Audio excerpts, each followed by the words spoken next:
Hey, so still day 2 of Peach's Day Camp, and we're going to finish this day out by starting a new activity for her, which is called the place command.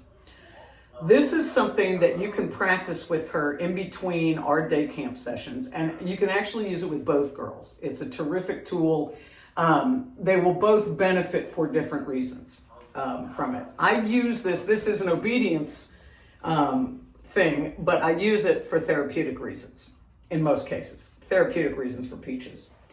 So let me first go over the mechanics. This is a leash-based activity until further notice. So what we're doing is we are saying place. We say it once and only once, we don't repeat it. And then we use the leash to guide her over to a designated area. This is her place. You can use a dog bed. I like the Corunda bed or the cot, because it's elevated and it makes it more clear where the paws are allowed and where they're not allowed. So what I do, you'll see in a second, I walk her over close, and right before she's about to step up, I say the word place once. I get her on there, I help her get on and settle just a bit, just for a few seconds initially. I do not tell her to sit or lay down. I give her no other commands. Just place. We can tell her to sit later when she understands the assignment better, but we're going to tell her place. The only rule with place is that all 4 paws have to be on it. She can sit, stand, lay down, take a nap, chew on something, we don't care. All 4 paws have to be on. So we leave her on for a few seconds, and then we say break. And when we say break, we give her a tug and we tell her to get off. When we say break, she must get off. That way we know she's learning what it means. So these are the only 2 words that you're going to say, and you're going to say each of them only once. Place, put her on. Break, take her off. In between saying place and break, you are helping her stay on the cot. And you'll see that eventually she might step off and make a mistake.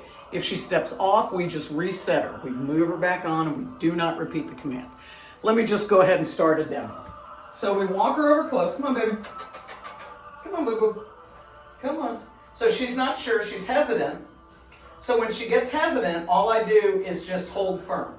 I don't drag her, but nor do I let her back away. Ready, baby? Come on. Come on, baby. Come on. Here we go. Place.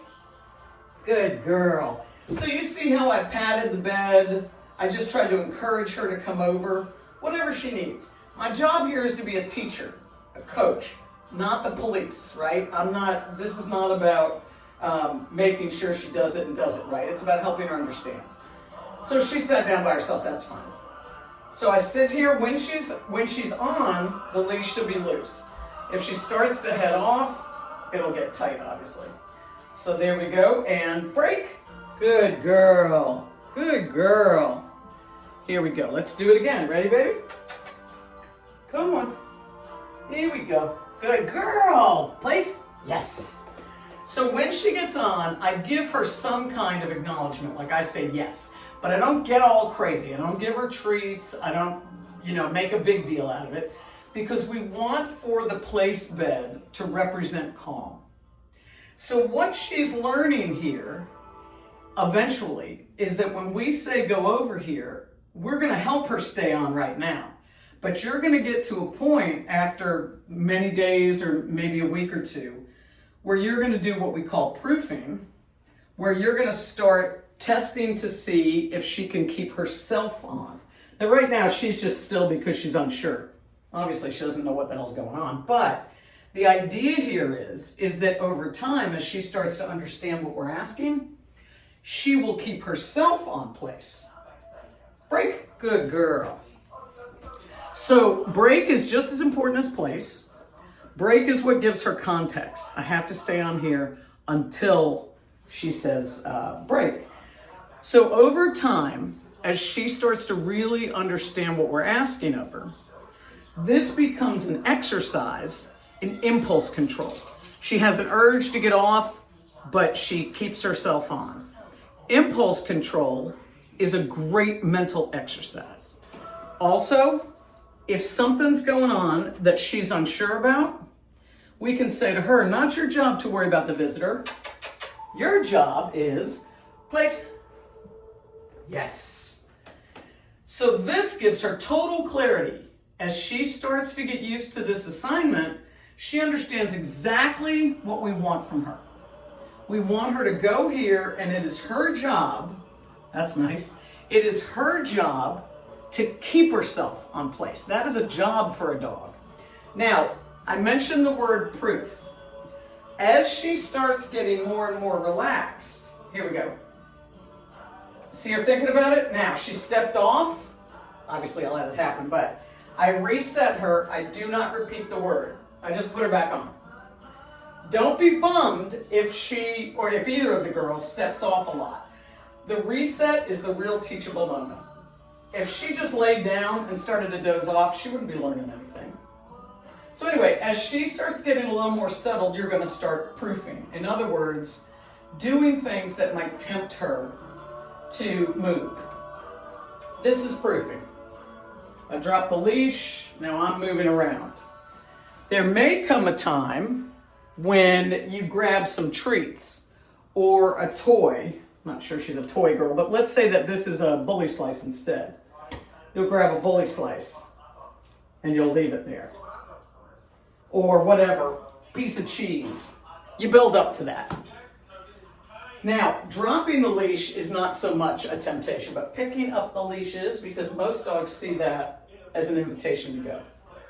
She's doing great. Great. Good girl. Very good girl.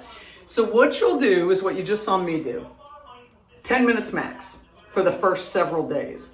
When you feel like she's starting to really get into it, then start proofing. Start doing things that tempt her to move, whether that is treats, whether that is you guys moving around. One thing that can be really tempting for a dog is, come here, baby.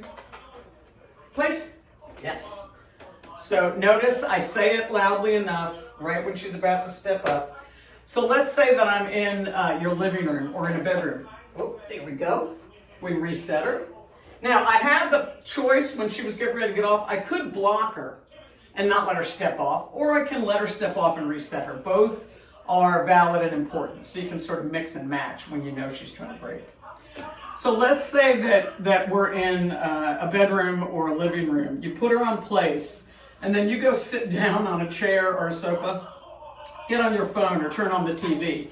Just start living normal life, and she's going to be like, hey, what's the deal? I'm supposed to be sitting with you.